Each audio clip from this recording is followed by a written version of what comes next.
Hey everyone, तो हम gold और सिल्वर दोनों में से बेटर कौन सा है उसके ऊपर थोड़ी बात करेंगे हम लोग। तो अगर इन्वेस्टमेंट करना है आपको, और अगर आप कुछ अगर करना चाह रहे हो फिलहाल अगर कुछ इन्वेस्टमेंट, तो गोल्ड और सिल्वर दोनों में से दोनों एसेट्स है ना, लोग प्रेफर करते हैं, पुराने लोग भी प्रेफर करते हैं, और नया जनरेशन भी मतलब गोल्ड लेना या फिर सिल्वर लेना प्रेफर करता है। तो हम एक बार उसको थोड़ा सा एनालिसिस करेंगे। हम थोड़ा वीडियो टाइम फ्रेम पे चले जाते हैं, बड़े टाइम फ्रेम पे तो एनालिसिस करना थोड़ा ज्यादा इजी होगा। और बाकी की चीजें हम एक बार उसको पूरा टेक्निकल एनालिसिस करेंगे, सॉर्ट आउट करने की कोशिश करेंगे, ठीक है। तो आप देखोगे ना यहाँ पे जगह पे कि एक प्रॉपरली एक जो ऑल टाइम हाई अभी गोल्ड ने डाल के जो था, वो पूरा का पूरा इसने ब्रेक कर दिया है फिलहाल, ठीक है। अब ये ब्रेक करने के बाद यहाँ पे क्या हुआ ना, अगर आप देखोगे कि यहाँ पे ना एक फॉल्स कैंडल बना है फिलहाल के लिए। मेरे ख्याल से अभी भी गोल्ड का ये जो मूवमेंट है, ठीक है, ये फ्लैग बना है यहाँ पे इस जगह पे, ठीक है, ये फ्लैग बना है फॉर एग्जाम्पल। और अभी ये ब्रेकआउट हो चुका है इस जगह पे। तो ये अगर ऊपर जा रहा है तो कितना ऊपर जा सकता है, तो ये जो हमें रेंज दिख रही है ना, ये रेंज तो ऊपर ये पूरा पूरा मिलेगा, मतलब 82 के आसपास का मुझे दिख रहा है टारगेट, 80 82 के आसपास का। तो ये तो मेरे ख्याल से ये आराम से मिल सकता है। और एक दूसरी चीज की, एक और एक तरीका होता है इसको कैलकुलेट करने का, फ्लैग का जो फ्लैग पैटर्न होता है। तो यहाँ पे जो रेंज बना है पूरा का पूरा, ये जो रेंज बना है, तो यही रेंज का ऊपर टारगेट हमें एज अ टेक्निकल एनालिसिस का अगर हम देखेंगे, तो ये हमेशा मिलता है। एक काम करते हैं हम लोग, कैलकुलेट कर लेते हैं थोड़ा सा कि दोनों में से मतलब कौन सी चीज है जो ज्यादा बेटर वर्क कर सकती है, और हम उसको कौन से इसमें ज्यादा इसमें ट्रेड हम कर सकते हैं, ठीक है। तो अगर हम फ्लैग की बात करेंगे हम लोग, तो यहाँ से कैलकुलेट करेंगे पूरा बॉटम से लेके, ठीक है। तो ये फ्लैग है लगभग 20% के आसपास का फ्लैग है। तो अगर इसके ऊपर ब्रेकआउट हो रहा है तो हम क्या करेंगे, इसके ऊपर भी 20% का हम लगभग एक टारगेट लेंगे। 20% कहाँ तक आ रहा है एक बार देखते हैं हम लोग। 20%, 20% ओके। तो ये 95,000 के आसपास का है।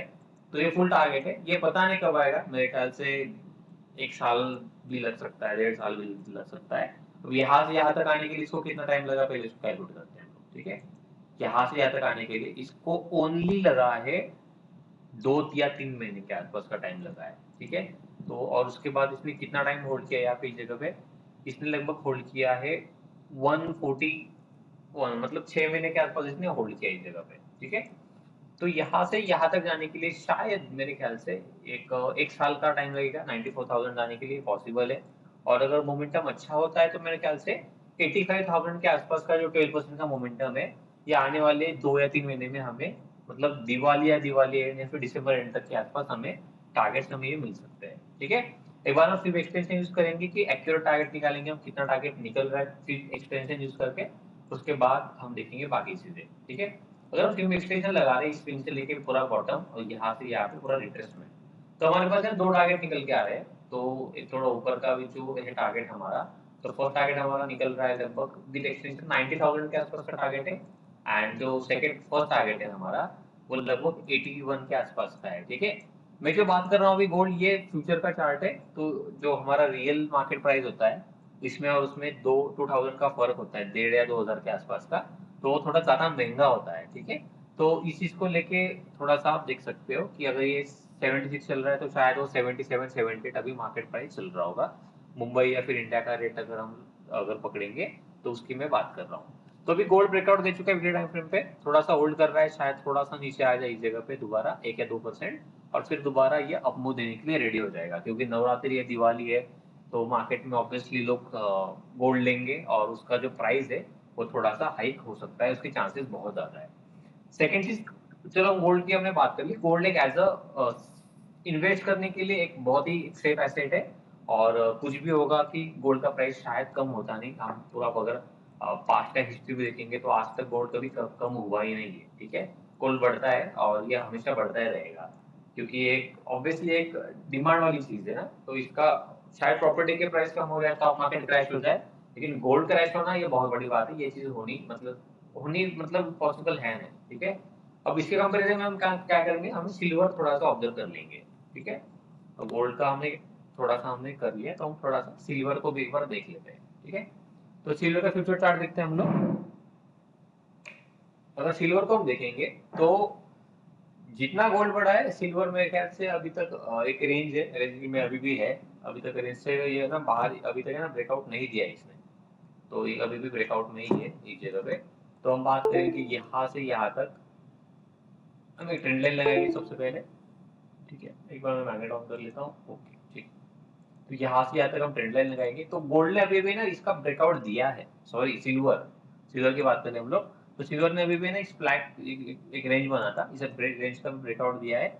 हॉरिजॉन्टल ब्रेकआउट का जो पर्टिकुलर जो हाई होता है, ऑल टाइम हाई, ये अभी भी ब्रेक करना इसका बाकी है। लेकिन हम सिल्वर की बात करेंगे तो मेरे ख्याल से गोल्ड से भी सिल्वर थोड़ा और ज्यादा बेटर लग रहा है। क्योंकि क्या है ना कि गोल्ड तो मतलब लोग लेंगे ठीक है, लेकिन सिल्वर का भी जो चार्ट है वो भी मुझे ज़्यादा बेटर लग रहा है, क्योंकि इन्वेस्टमेंट का अगर परसेंटेज ऑफ रिटर्न देखा जाए तो गोल्ड का ज़्यादा निकला है। सिल्वर इतना अभी तक भागा नहीं जितना भागना चाहिए था। ये पूरा ये बॉक्स पैटर्न बना था इस जगह पे। तो एक होता है ना, एक उस सिल्वर ने मोमेंटम दे, गोल्ड ने मोमेंटम दे दिया है, लेकिन अभी सिल्वर का मोमेंटम आना बाकी है।